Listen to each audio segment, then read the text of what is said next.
नव्याने मुख्यमंत्री युवा कार्य प्रशिक्षणार्थी योजना सुरू करू नये, अन्यथा सरकारी कार्यालयांना टाळे ठोकू, तुकाराम बाबा महाराजांचा इशारा।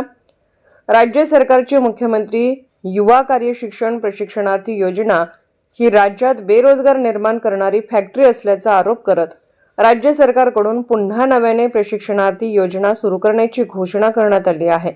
मात्र आधीच्या 1.25 लाख प्रशिक्षणार्थ्यांबाबतीत धोरण स्पष्ट केल्याशिवाय भरती होऊ देणार नाही। प्रसंगी संबंधित कार्यालयाला 1 जानेवारी रोजी टाळे ठोकू आणि बेमुदत उपोषण सुरू करू असा इशारा महाराष्ट्र युवा प्रशिक्षणार्थी संघटनेचे प्रमुख तुकाराम बाबा महाराजांनी दिला आहे। राज्यात आधीच्याच 1.25 लाख प्रशिक्षणार्थ्यांना प्रशिक्षण देऊन वाऱ्यावर सोडण्यात आलं आहे। त्यांचं वेतन देखील अद्याप देण्यात आलेलं नाही।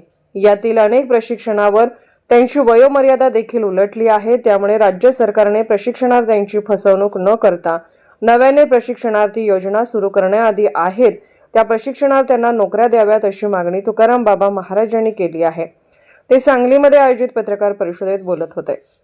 मुख्यमंत्री युवा कार्य प्रशिक्षणाच्या माध्यमातून महाराष्ट्रामध्ये तत्कालीन मुख्यमंत्री एकनाथ शिंदे साहेबांच्या माध्यमातून एक चांगली योजना महाराष्ट्रामध्ये आली होती। त्या अनुषंगाने 1,37,000 विद्यार्थ्यांना रोजगार देखील उपलब्ध झाला होता। पण बघता 11 महिने संपूर्ण अनेक आंदोलने, अनेक मोर्चे, अनेक गोष्टी झाल्या। नागपूर या ठिकाणी देखील चॉकलेट मोर्चा करण्यात आला, त्या ठिकाणी लाठीचार्ज देखील या युवकावरती करण्यात आला। अशा पद्धतीचं नेतृत्वावरती त्या ठिकाणी लाठीचार्ज करण्यात आला। म्हणजे अशा पद्धतीची भूमिका असताना पुन्हा सरकारने ह्या योजनेतील जे मुलं काम करतात त्या मुलांना त्या रोजगार जो आहे त्या ठिकाणी काम करतात ते राहिलं बाजूला, पुन्हा नवीन योजना आणून उद्याच्या 1 तारखेपासून म्हणजे 1 जानेवारीपासून नवीन मुलांना जॉईनिंग करून पुन्हा त्या मुलांना बेरोजगार करण्याचा सरकारने संकल्प केलेला दिसतोय। आहे त्या मुलांना रोजगार कुठं देणार आहे हे माहीत नाही, आहे त्या मुलांना जे प्रमाणपत्र प्राप्त आहे ते माहीत नाही, पण आहे त्या मुलांना सरकार वाऱ्यावर सोडतंय आणि नवीन योजना आणून पुन्हा सरकार ह्या मुलांचं महाराष्ट्रामधल्या मुलांचं एज म्हणजे जे एज आहे, वय आहे ते एजबार करण्याचं काम सरकार करतंय।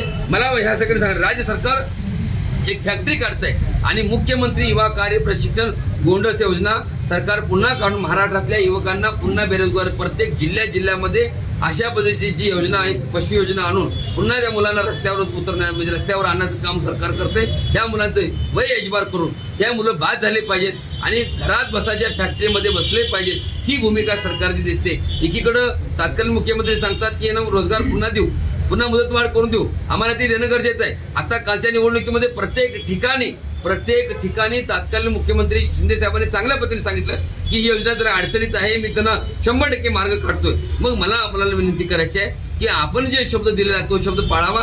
आहे या मुलांना पहिला रोजगार उपलब्ध करून द्यावा, त्या मुलांना जिथं काम करतात त्या ठिकाणी काय करणार या मुलांचं हे देखील सांगावं। तोपुत्र हे पूर्ण होत नाही तोपुत्र सरकारने महाराष्ट्रामध्ये प्रत्येक जिल्ह्यामध्ये कुठलीही योजना नवीन आणून मुलांची फसवणूक करू नये आणि मुलांना पुन्हा एकदा असं म्हणजे गाजर दाखवू नये, ही माझी सरकारला विनंती आहे। जर असं जर होत असेल तर महाराष्ट्रामध्ये प्रत्येक जिल्ह्यामध्ये ज्या आस्थापनामध्ये जिथं आयुक्त कार्यालय आहे त्या ठिकाणी श्री संत बागडे बाबा मानवमित्र संघटना युवा कार्य प्रशिक्षण महाराष्ट्र राज्य याच्या वतीने टाळे लावून त्या ठिकाणी अमरण उपोषण करण्याचा देखील इशारा त्या माध्यमातून मी देत आहे।